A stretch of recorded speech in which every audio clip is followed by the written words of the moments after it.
Welcome to Intuitive Astrology with Molly McCord. Thank you so much for joining me today as we take a look at the astrological energies from August 13th until August 20th. We're going to be discussing how Mercury is now direct and slowly moving forward, why Mars in Libra is still an important player at this time, especially on the world stage. We have a mystic rectangle in the mix, and we will be discussing what that means. Venus moves away from her exact conjunction to Jupiter in Cancer and now creates a trine to the North Node in Pisces. Plus, we'll discuss why this ongoing sextile between Saturn and Uranus is really important, even though it's more subtle and in the background.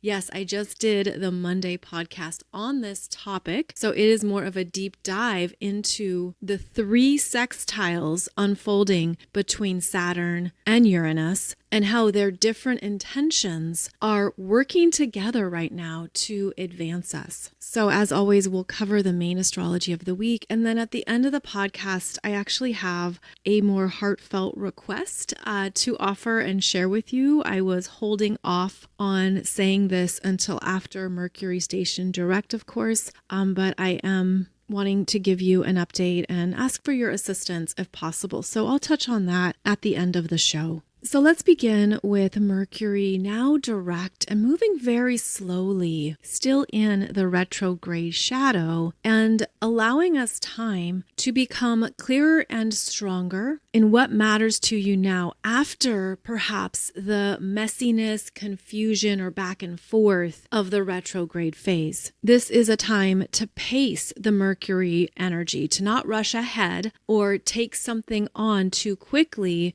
out of impatience, rather to look at what is really strong and true for me now and allow that to feed the fire of that Leo creation energy. Now, Mercury opposing Pluto in Aquarius can bring up a fear that you need to face.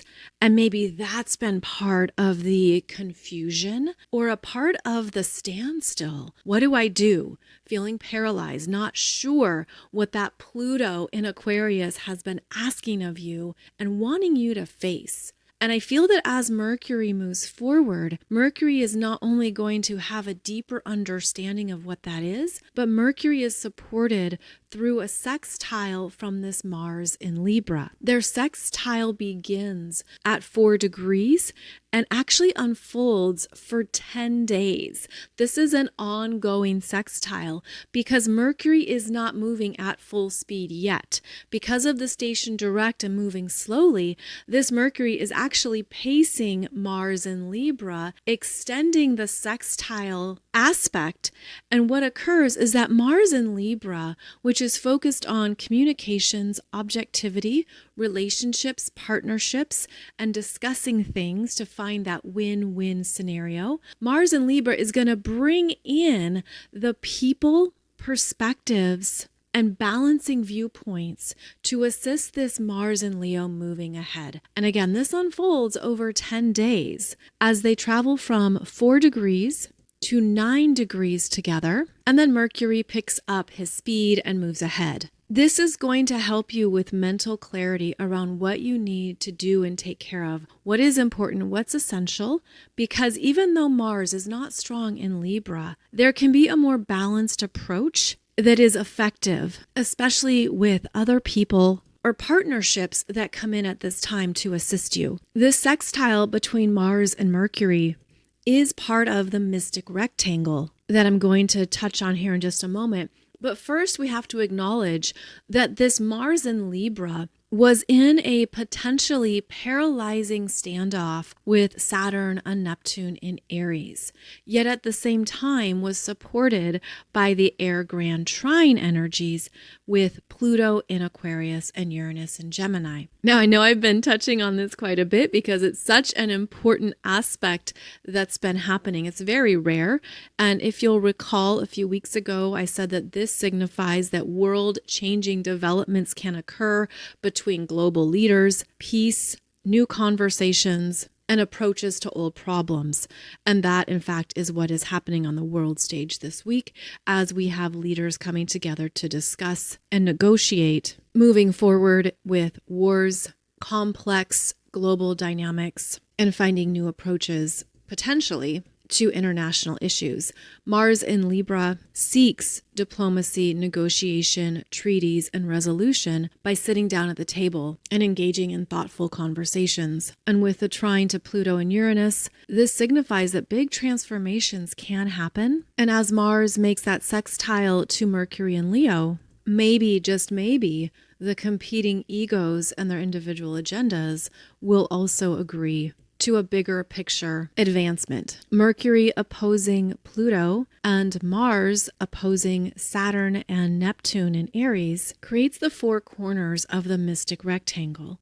So you have within a mystic rectangle two oppositions, two trines, and two sextiles. And this alignment acknowledges that there is tension and disagreement. There are challenges that are present that need to be dealt with, but the support from the sextiles and the trines provides openings and new approaches around what can connect and be developed from a new perspective. So there is growth required with a mystic rectangle, but it's through that growth that there are new openings and solutions because of the challenges. So this is a time in your life to look at what are you facing and dealing with that could be challenging and bringing you into some deep discomfort. But the mystic rectangle is offering you solutions and opportunities that you wouldn't normally meet or recognize. This is the time to look at how can I approach this differently? How can I go higher and see the new perspectives or solutions that I didn't see when I was at ground level, but when I go up into the higher realms? Of course, there are multiple ways to approach any issue, hardship, or difficulty. So open yourself up through this mystic rectangle configuration into more of the miracle matrix of wild possibilities and incredible developments that you couldn't have predicted or seen coming. I feel that is one of the advantages here of a mystic rectangle. Now, it's interesting because the air grand trine that we had, this mystic rectangle, and we also had a water grand trine unfolding over the past week. All of these are what are called closed aspects. They're closed because they are self-fulfilling in how the energy continues to connect and circulate within its own frame. So of course, when you see a triangle or a rectangle, you can see, okay, the energy keeps moving through each of these connection points. So I feel that what's also unfolding here is that with these bigger aspects, we are sensing and feeling more of an internal pressure to evolve through current circumstances in our lives that aren't letting us relax or be settled. But we're sensing this pressure is the growth, and there's things we have to look at and address within ourselves and outside of ourselves that are important to be aware of because they're part of the gifts within these aspects. So that pressure to evolve is very strong right now, and it's part of how these bigger aspects unfold, giving us these multiple ways to approach something, especially when we go higher. And so if you have felt yourself spinning in these aspects, where the closed aspect has kept you closed off in some way, this could be a time to go higher, step back, detach, be a conscious observer of yourself, and acknowledge, what am I circulating in? What am I holding within my personal container? And where am I ready to take this pattern, habit, or spinning energy up into the spiral? An ascending spiral that alleviates any repetition and provides greater objectivity around what is consuming your energy, seeking resolution, requiring a different insight or approach, and asking you to grow. I feel that this is also a powerful time to be asking your soul for intuitive guidance, where you put out the question, you offer it to your higher self, and then you get quiet to receive the messages or insights as they arrive. And this could happen quite quickly, especially because we've had this water grand trine in the mix. And there's a sense of maybe you're actually getting the information faster than you expect, and then you doubt it.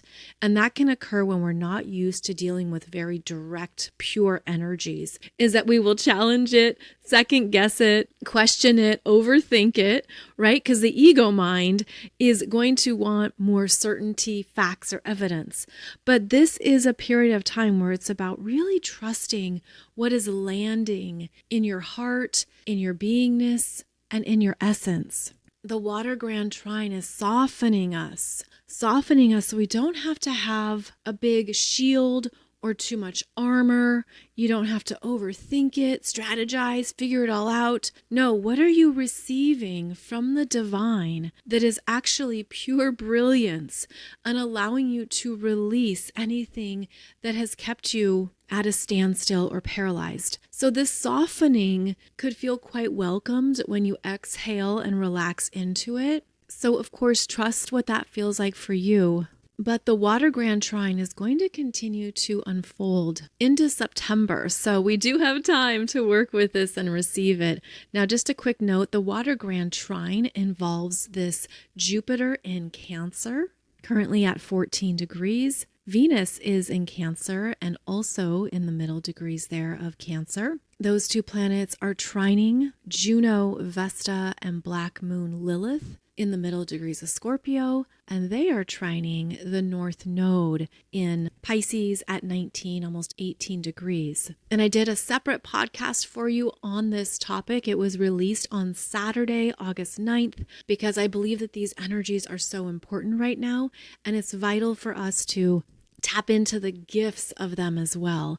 And this is feminine energy when we have strong water flowing and moving through us, which helps to soothe over the intensity and spikes of the strong fire and air energy, because it's been quite spiky and quite vibrant here in August. Now, in terms of exact aspects, Venus in Cancer is going to be making an exact trine to the North Node in Pisces on August 16th. That will be at 18 degrees of Cancer and 18 degrees of Pisces. That is a trine that is hopeful, intuitive, sensitive, growth-oriented. And here we have this Venus in Cancer connecting her heart to what she wants to pour energy into that supports her spiritual growth, intuition, what feels good, and what can help her detach from harsh energies or overwhelm in the world at large. So there can be a soothing influence here. This is also quite creative and artistic, where Venus in Cancer looks to something that feels good and allows her to be in more of her softer, kinder essence. It's important to note that this week we don't have a lot of exact transiting aspects, which actually brings about time for us to further integrate and process what has been unfolding here in August. Because as I mentioned, with these bigger aspects and the pressure of them, there could be more that you need time with to sit with and integrate, as well as to look at how to consciously move forward based on what you want next. I feel that August and September are very powerful transformational months, and I have touched on this in previous podcasts. But in order to make these transformations, we have to be conscious of ourselves, be aware of our patterns, habits, where we're ready to take a risk and do something in a new way. That's part of the support from the Sun in Leo, as well as this Mercury stationing direct in Leo. Where are you ready to take a risk, face something with new confidence because of who you're becoming and what you're powerfully choosing? I feel there's a lot of power here in understanding what is available to you because of how far you've come on your journey and how much you've already changed along the way. And this is where now the rubber hits the road. A fiery passion is being lit within us, and we're being asked to choose what advances you on your soul growth journey. What truly advances you Choose that. Choose who you're becoming. Choose what you desire. Choose what is elevating you into the higher frequencies. Choose to be more courageous in what you desire and what you want to call in, because this is a time when the universe is supporting it. And it might be hard to believe. It might be hard to even understand because, again, you could be second guessing it, doubting it, pushing it away, denying it, whatever those habits or unconscious patterns might be. But I'm feeling that there is an emerging strength within so many people that there's something you're absolutely complete with. You're done with it. Whether it's within yourself or in the world, you're complete with it at an energetic level, at a soul level. I do think that's been part of this opposition from the planets that have been in Leo opposing Pluto. Keep in mind, we've had Mars oppose Pluto, the Sun oppose Pluto, Mercury opposes Pluto, and next up, we're going to have Venus in Leo oppose Pluto. That will be towards the end of the month on August 27th. And so we're gaining strength through these oppositions in understanding what you really want to claim, what your heart desires, what is newly emerging within you because of the fears, challenges, and hardships. There is a rebirth that can feel slow and painful, but also might be wildly optimistic and inspiring. So there's definitely both sides of the equation in play. And I think as we move through this middle part of August, you're going to be feeling and receiving greater clarity, because what I'm seeing, this looks so beautiful. I'm seeing within each of the 7 chakras that there are crystalline births occurring that are pushing out the density that each of the 7 chakras has been holding. And there's this purity coming through, and it pushes out the old, but it's the old we have to face and acknowledge, because if we don't, it will just keep circulating. It will just keep showing up, whether that's in our consciousness, in the real world, in any part of our experience. If we don't see it for what it is and acknowledge it, it just stays in that same pattern. I'm feeling like part of this birthing of crystalline energies can also feel painful because it's requiring deep core change that takes you out of a comfort zone. And August and September are not offering us those comfort zones. We're being pushed to the edges of ourselves in some manner, which is the new pioneering territory of the soul. So think of it as your soul is expanding your energy field, expanding these crystalline imprints, pushing you to new places within yourself that you haven't touched, acknowledged, or seen before. But the soul is doing so because the soul knows this is where the next manifestations and dreams reside. And so we have to get into these new energy frequencies that require that deep core change. There are no shortcuts. You can't skip the commercials, and the time travel machine doesn't work for this part of the voyage. So there is a deeper pressure here from the soul that can feel like both a death and a birth at the same time, similar to those simultaneous ascension and descension energies that spiral within. A part of our energy field is closing out and dying because the new, stronger crystalline energies are coming in at an accelerated speed and elevating us quite quickly. But it could feel head spinning. I'm also seeing more extremes in the contractions, in the spikes, energy spikes, also more extremes in the polarization and the seesaw of energies. So it's interesting because it looks like these extreme movements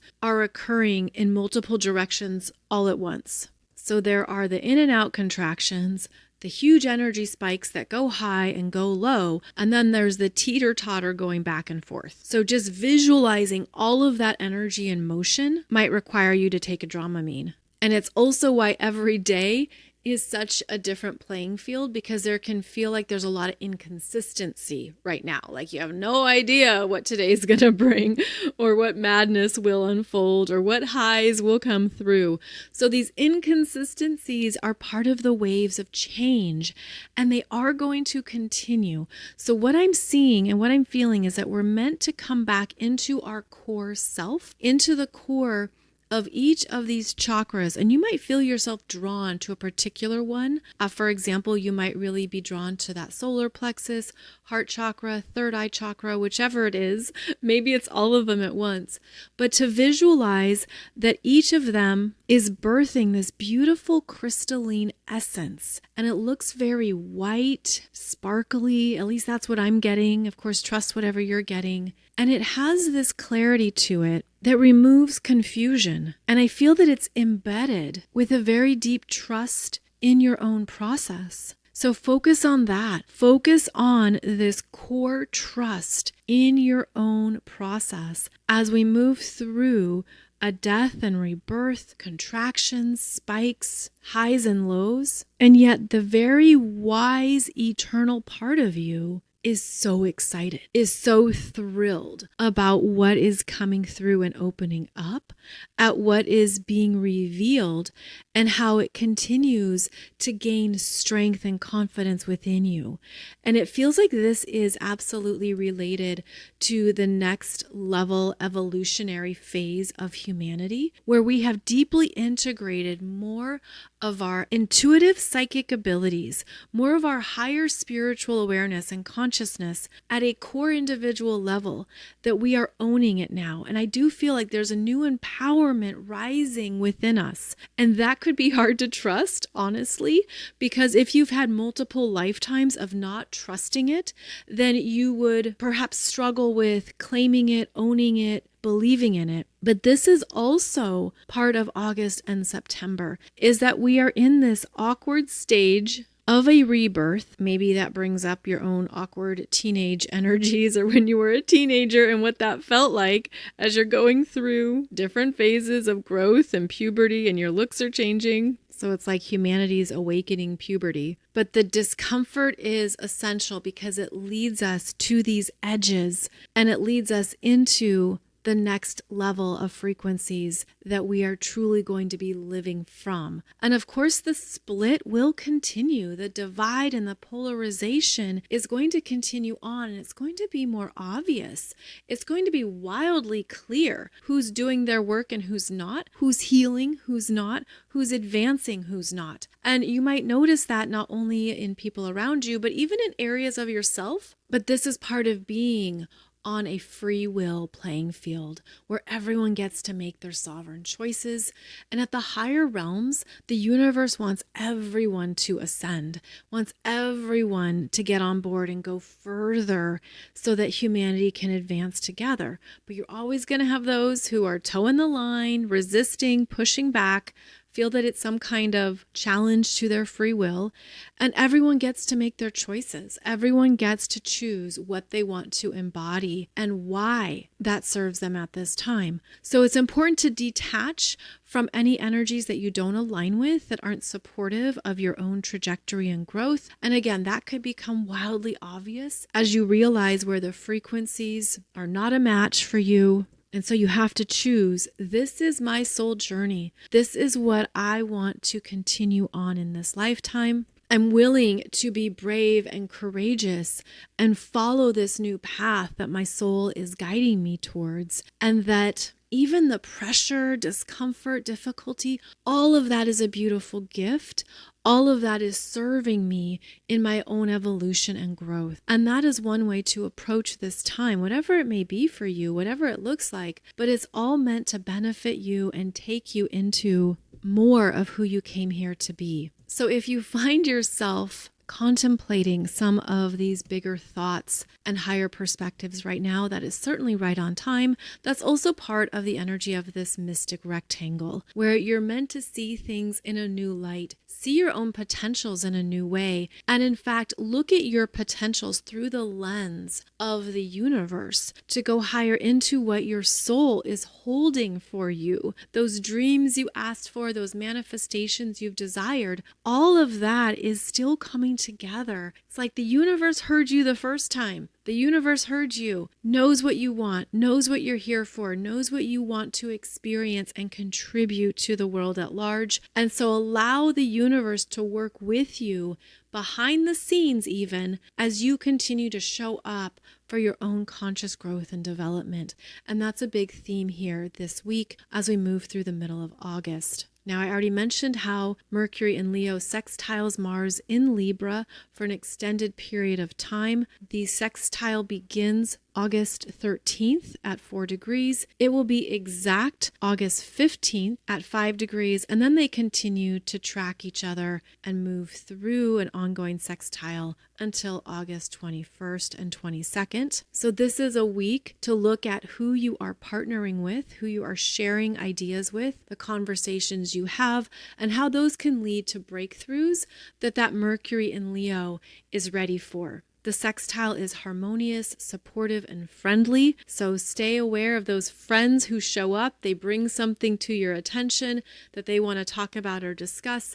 And you might realize that not only are you supporting them, but they're giving you the answers that you need as well. Also this week on August 19th, the sun in Leo is going to trine Chiron retrograde in Aries at 27 degrees. And the sun in Leo trining this Chiron in Aries is a beautiful flow of strong support, healing, new levels of courage and personal strength, perhaps a renewal in your sense of purpose. That sun in Leo brings some medicine to Chiron in Aries. Again, at 27 degrees, Chiron is retrograde. And as we know, the sun is in its home sign of Leo. So there's real strength being poured in to whatever that Chiron in Aries is reprogramming, healing, and understanding at a deeper level of your being. Keep in mind that the Chiron journey involves the pain and the promise of benefiting from the pain. That is the healing, of course. And so the sun is shining a light as well as some powerful consciousness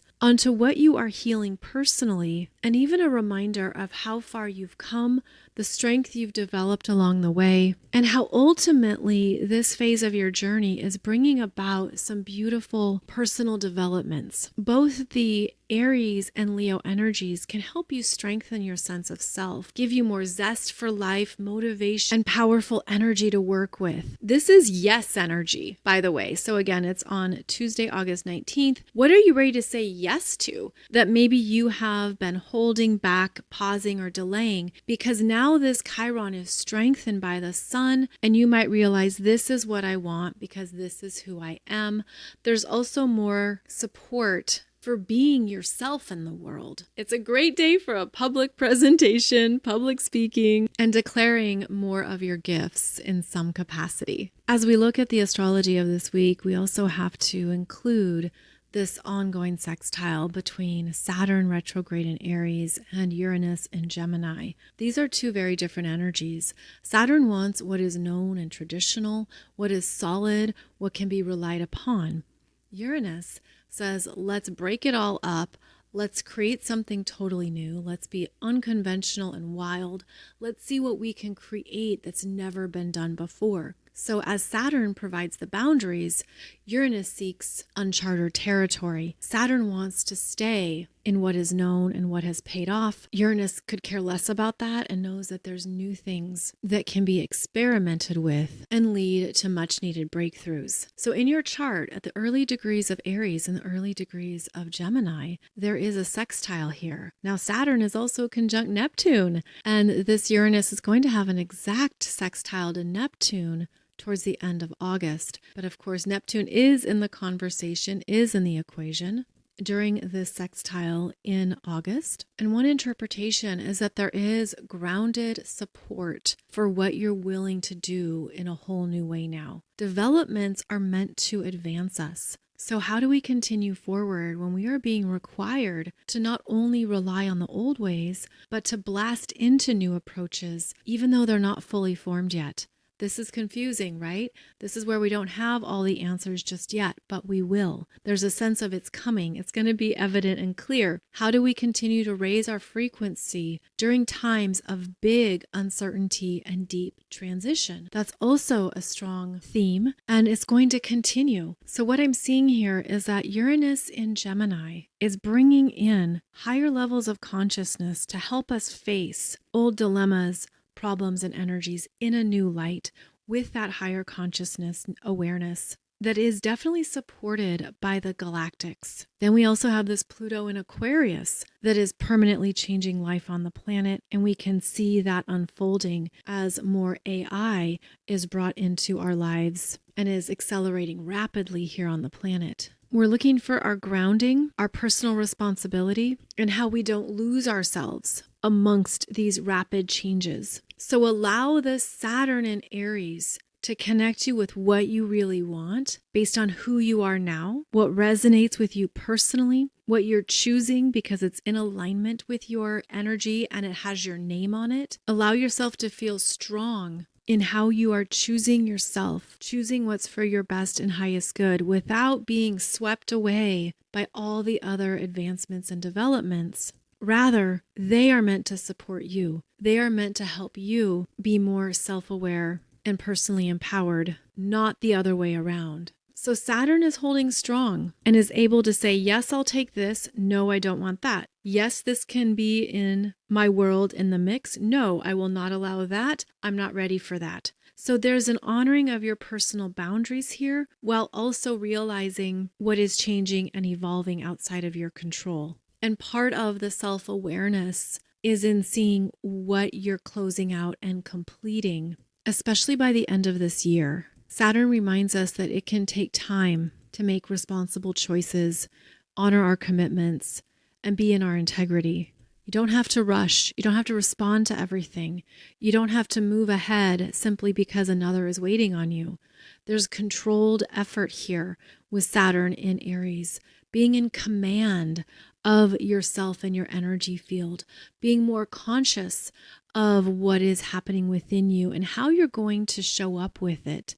That's part of the self-respect and personal dignity of Saturn in Aries. So again, this is a background influence that's unfolding at this time with the second Saturn sextile Uranus, and then the third will occur in January after Saturn has returned to Pisces and Uranus is back in Taurus. But I won't get too ahead of myself now and dive into that. Rather, just understand that you're not the only one undergoing significant, deep internal changes. And maybe the rest of the world or other people don't see that in you. But if you're feeling it and you're sensing it, it's beautifully right on time with this phase of humanity's ascension. And it's aligning with how we are in that awkward stage of both ending and birthing our self-concepts and self-identities. So I hope this is a week that brings you some beautiful exhales, some beautiful insights, and even a stronger connection to your soul's wisdom and the messages that are supporting you right now. Now, on that note, I wanted to share with you something that I've been waiting to put out there until Mercury was direct. Back in 2021, I partnered with a colleague of mine to develop a program for you about conscious financial planning. This was especially designed for many of you who are moving into working for yourselves. You are becoming entrepreneurs or you are establishing your own business or work in the world. And I wanted to give you some professional guidance on what to consider around setting up your finances for both short-term and long-term gain. And so I partnered with Bill Combs, a financial investment specialist and manager who is a wonderful teacher, great storyteller, very intelligent, and yet has a down-to-earth approach in explaining some of these more complex financial systems and energies. And it was wonderful working with Bill, as I would often connect with him a few times a year, and he really enjoyed making this program. I knew a bit about his personal life and his personal world from our ongoing conversations. Bill was a Capricorn, but not your ordinary Capricorn. He had a stellium of 6 planets in Capricorn. His birthday was January 18th, and I remember I spoke to him right before his birthday, wishing him a happy birthday, and he was excited about what 2025 would bring his way. In his chart, Bill's sun in Capricorn was exactly conjunct his Venus retrograde in Capricorn, so he was absolutely here to be a financial and business expert. He also had the very friendly moon in Libra, which comes through in his teachings. Bill's Mercury in Capricorn was conjunct Uranus and opposed his Jupiter in Cancer. And no doubt he worked hard to contribute and do what he could for his family's benefit. I remember back in 2021, he was excited to become a dad for the first time. And over the years, his young family grew. And we had talked about doing another program together, again, to help more people who are establishing their own work in the world become financially savvy and financially empowered. Well, it was about a month ago now that I discovered that Bill had died. He passed away earlier this year, leaving behind his 2 young boys, Liam and Theo, and his wife, Lindsay, who was pregnant with their first daughter. Bill was the sole provider for his young family, and his wife gave birth to their daughter just over a month ago. His death was unexpected and out of the blue, and of course wildly devastating as he now leaves behind his young family. A GoFundMe account was established for them, and I realized I could support them too by donating 100% of the earnings from our program to his family. So that is what I'm doing with this program called Prosper with Conscious Financial Planning. If it would benefit you in your work as an entrepreneur, healer, or solopreneur, if it would simply benefit you as financial education, please check it out. This is not investment advice. This is not strategy advice. This is simply helping you understand how to work with your finances, including cash flow, momentum, economic value, long-term planning, all kinds of stuff. Yes, Bill is the one teaching all this. You'll see that he's very dynamic, smart, and intelligent in how he explains things. And I hope that his wisdom and expertise provides ongoing value for his family and this new chapter that they're in now. So as I said, I'll be donating 100% of the sales to his family. I'll be donating it on their GoFundMe account. And if this is timely for you, if this is useful for you, I hope it benefits you as well, in addition to helping his wife and children. As always, I'll put the links below the podcast here if you want to check out this information as we continue to move through these big energies. The human-to-human connections matter even more. Personal relationships and professional relationships are still vital and important, worth nurturing, worth growing and investing in. And I would even say even more important than ever before. So as always, thank you for joining me for today's podcast. I'll be back every Monday and Wednesday with a new episode for you as we continue through these wild energies of 2025. As always, thank you for your time, energy, and presence. And I look forward to connecting with you on our next show.